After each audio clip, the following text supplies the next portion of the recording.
guys, today is Wednesday. It is a very nice day here in Davao City. So mag-almusal muna tayo guys. Ang aking almusal ngayon ay sliced bread na binili ko ng isang araw. May palamang peanut butter. Actually, dalawa palamang ko.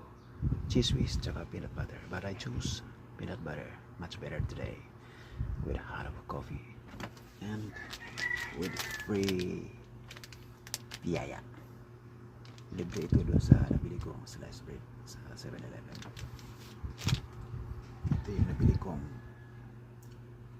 creamy sweet peanut butter.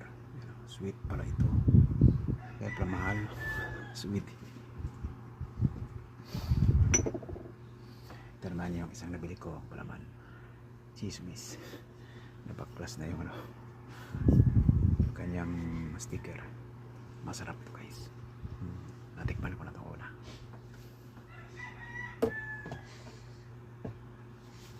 So, kanawin.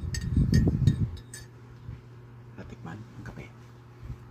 Kung mainit na, warn you. Eh, kung hindi na mainit, bismillahirrahmanirrahim. Hindi na mainit. Okay na.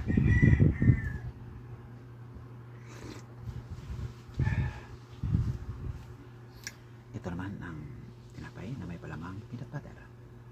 Bismillahirrahmanirrahim.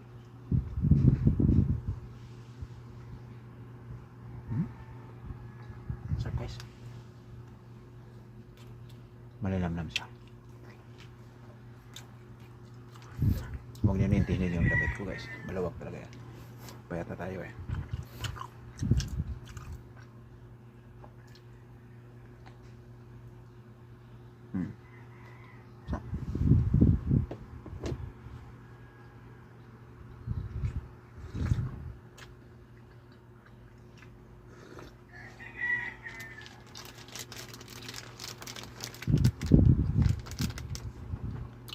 Six, 8 na guys.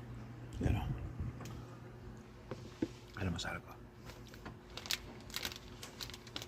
Pero pag fasting ako, mga 3:30, kain na ako. Or 3 o'clock. Kasi minsan pag ma-feel ko na bubigat ako, pag-fasting ako.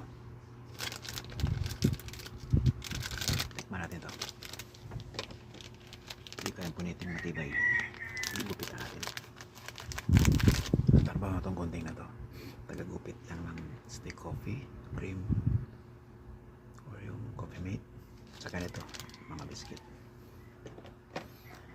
Yun ang trabaho na pinili ko. Huwag nyo itindihin itong mga laruan kong Rubik's Cube. Napakarami. Kulang pa yan. Bibili pa ako ng 5x5.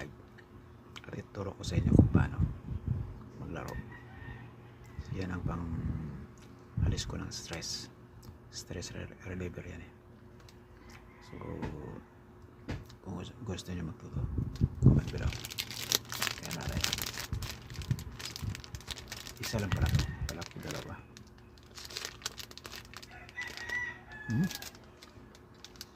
Sarap guys.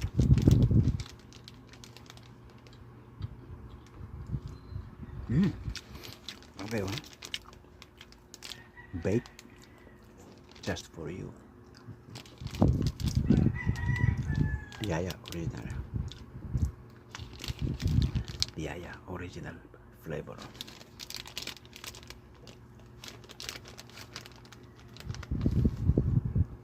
Sarap guys.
Di ako nakabili ng pandesal.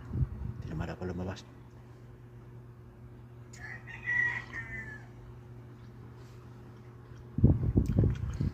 Ubusin ko muna ito slice bread.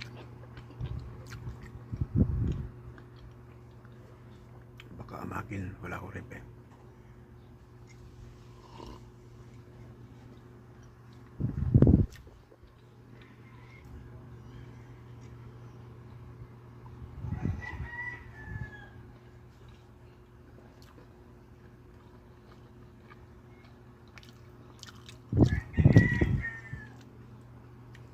Alhamdulillah.